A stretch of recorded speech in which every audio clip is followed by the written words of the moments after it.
duke qenë se e bujshme historia, ndërkohë që është kërkuar edhe ka mbështypjen dhe konfiskimi i një nga pasurive të zonjës Fatime Kryemadhi.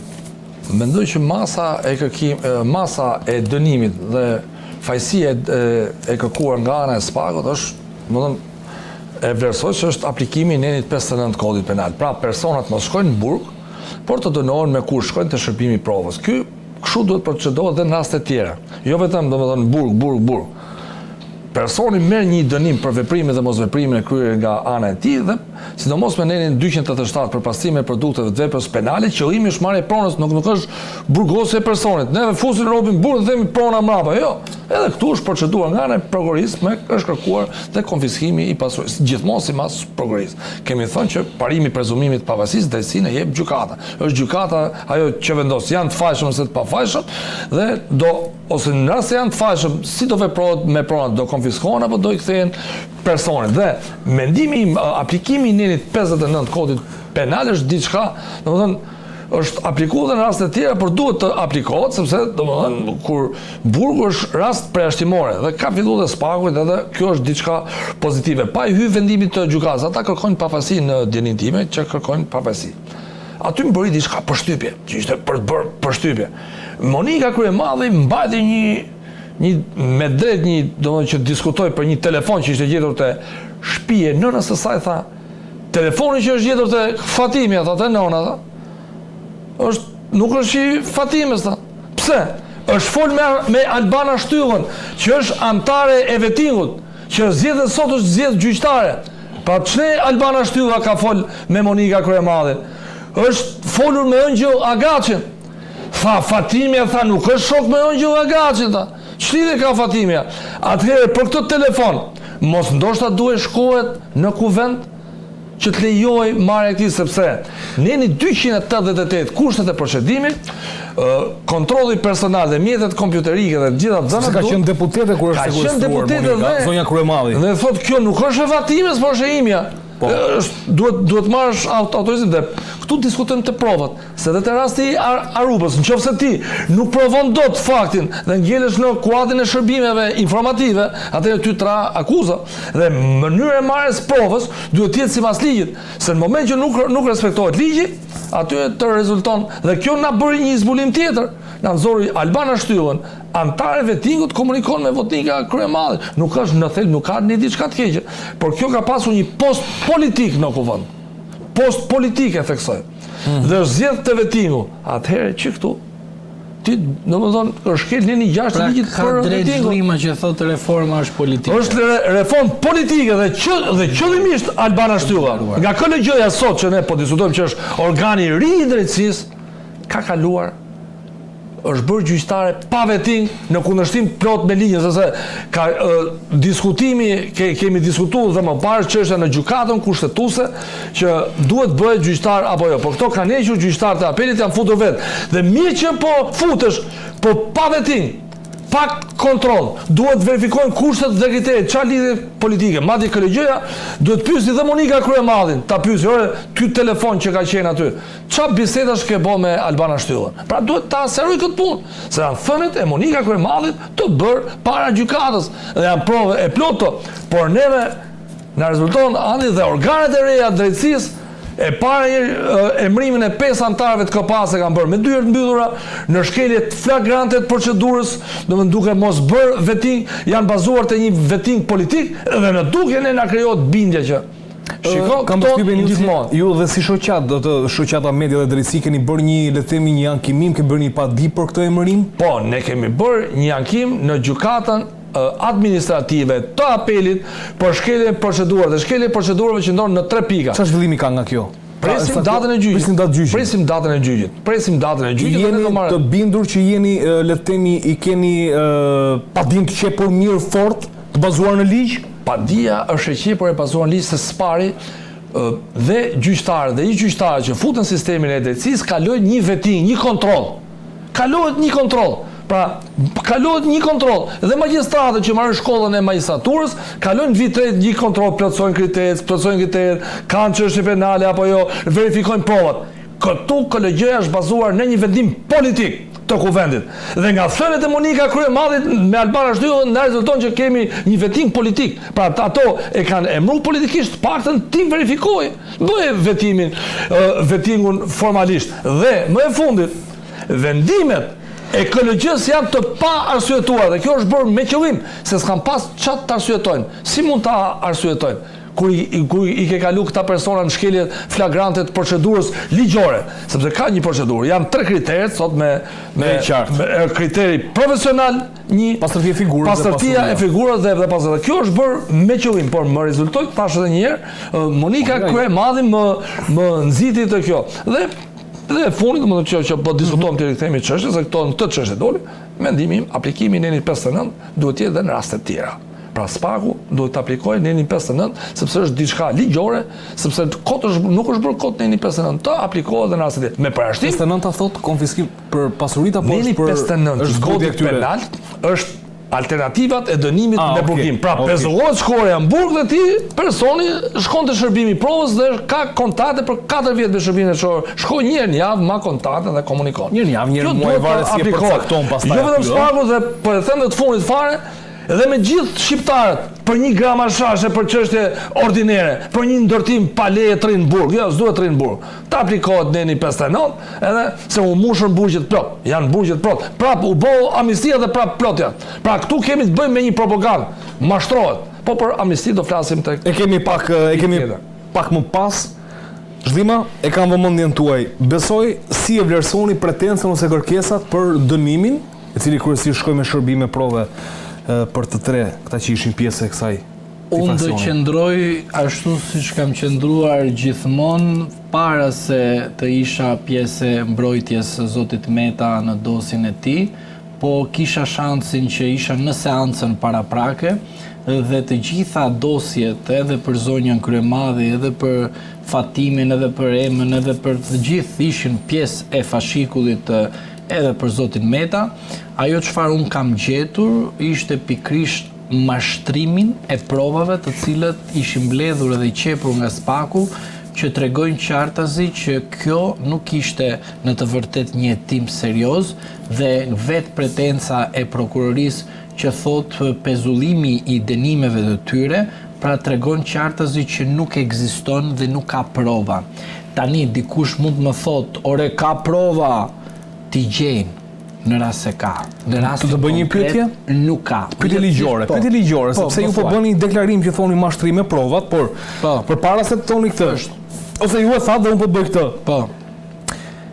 Kërkohet thot dënimi po marr rastin e Piro Xhixhos, 4 vite 6 muaj burg.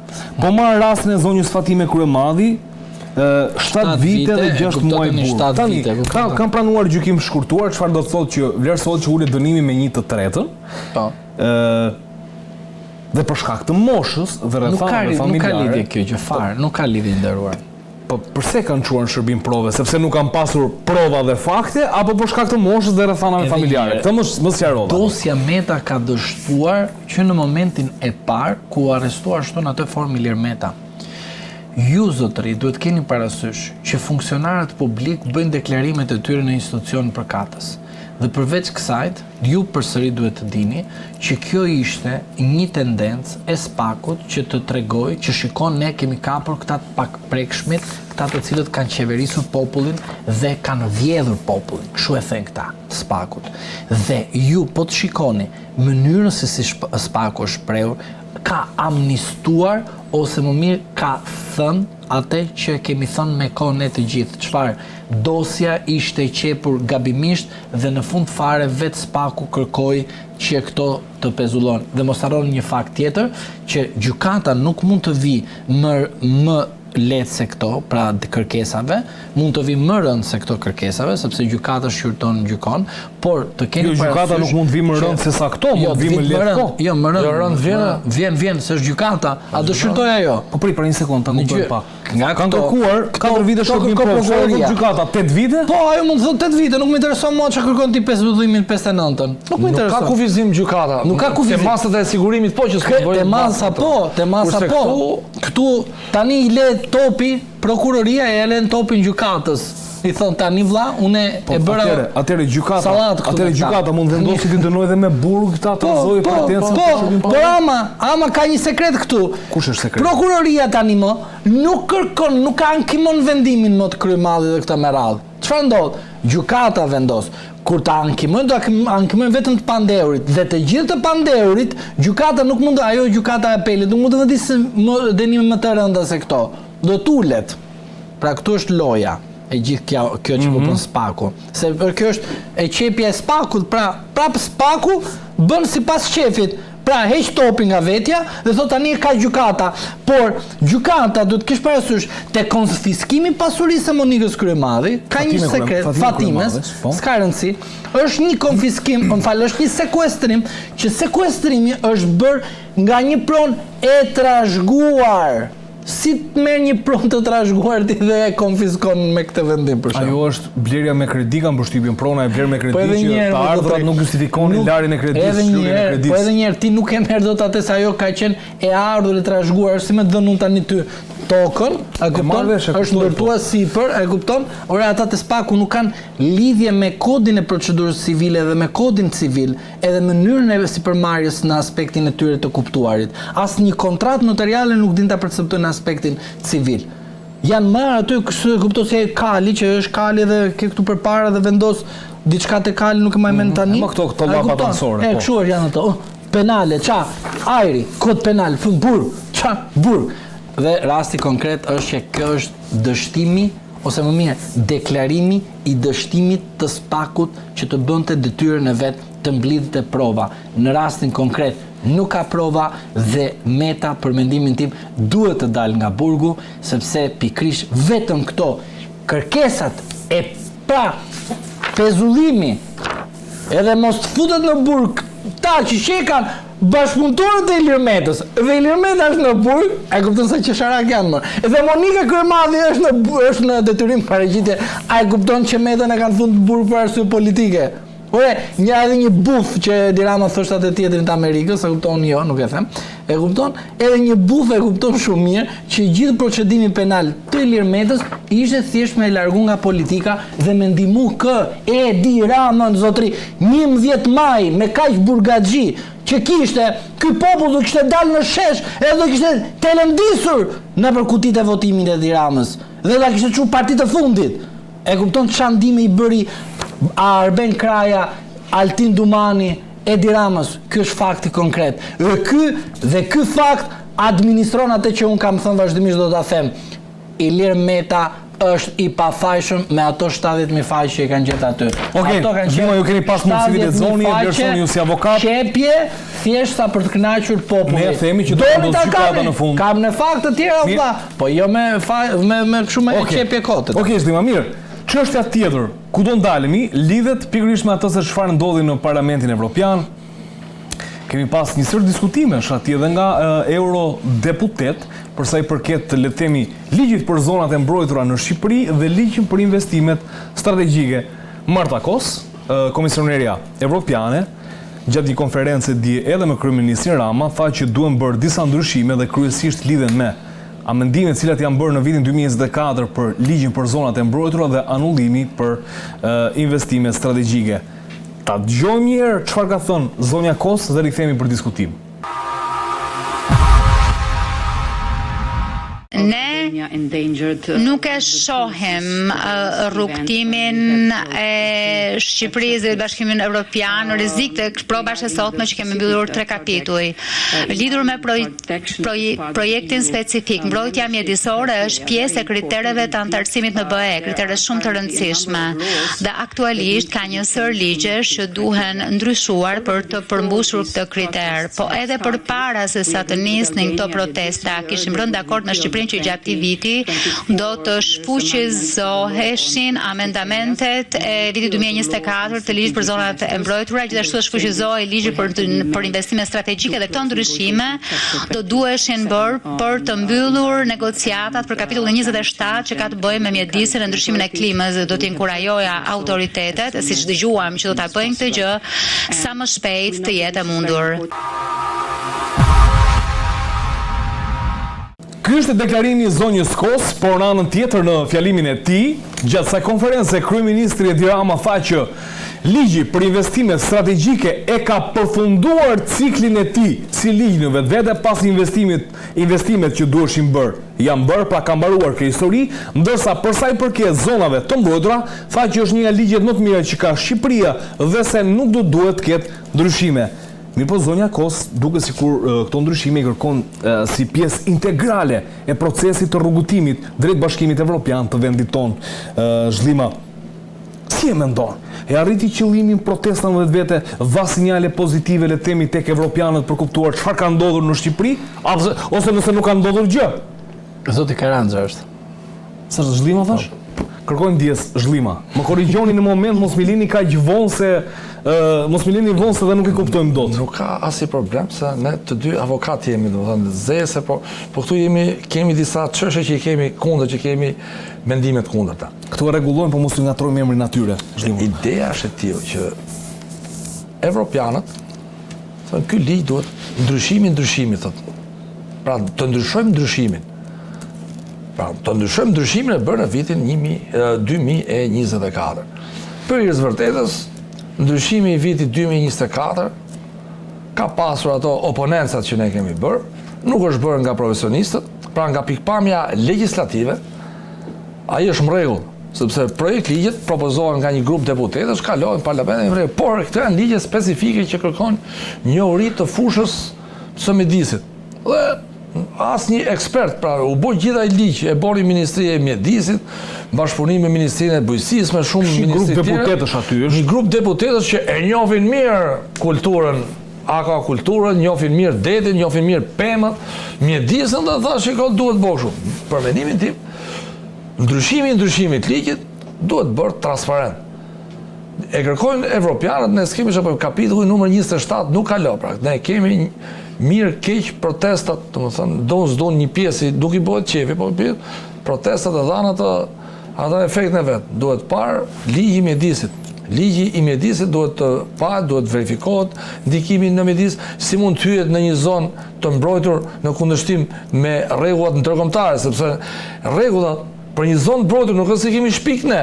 Këto janë rregulla ndërkombëtare, pra si duhet ndërhyet, me çfarë mjetesh, pra duhet që të ndërhysh në një zonë të mbrojtur të paktën punonjësit që merren me këtë punë duhet të kenë njohuri se si do ndërhyet, mos dëmtohen pelikanët, mos dëmtohen flamengot e tjerë, pra domethënë kjo ka nevojë për një ndryshim dhe një studim gjerë. Pra, gabimi I vitit 2024 duhet të korrigjohet, por jo korrigjim me konsultim publik kur nuk ka asnjë konsultimi.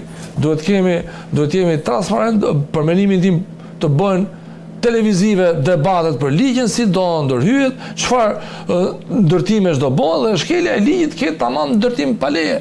Sepse ti ke ndërtim pa leje në Tiranë që ke një vend e bën pa leje shen, kurse aty si pasoja të rënda për mjedisin të pariparueshme. Kemi thënë që tunat e rërës janë shumë të rëndësishme që janë krijuar në vite, pemët që janë pemë që rritet pra pisha që rritet në ujë, pra kemi breshkat e detit që vinë që lënë vezë aty, pra kemi një ekosistem të krijuar në vite. Prandaj dhe evropianët thonë që këtu duhet bërë ndryshime me kujdes në mënyrën se si ndikohet në mjedis dhe se si bëhen investimet. Pra ministri thotë që nuk e ndryshojnë.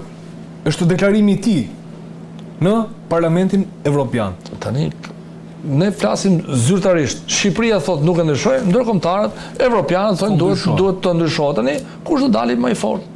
Këtë presin. Kush do dali më I fortë? Ti thuaj mirë, unë them jam mirë. Tash ndërkohë po shkon ti në Evropë apo vjen Evropa tek ty? Kjo është pyetja. Pra po shkon ti në Evropë apo po vjen këtu? Nëse vjen Evropa tek ty, jem rregull, s'ka problem. Vazhdo se je mirë. E qartë. Faleminderit Karanxa. Zhlima. Tani jam korrekt. Si lexove? Dha protestat të mesazhin që duhej tek evropianët për të reflektuar se çfarë mund të ishte bërë gabim ose duhet rregulluar në Shqipëri tek këto ligjet.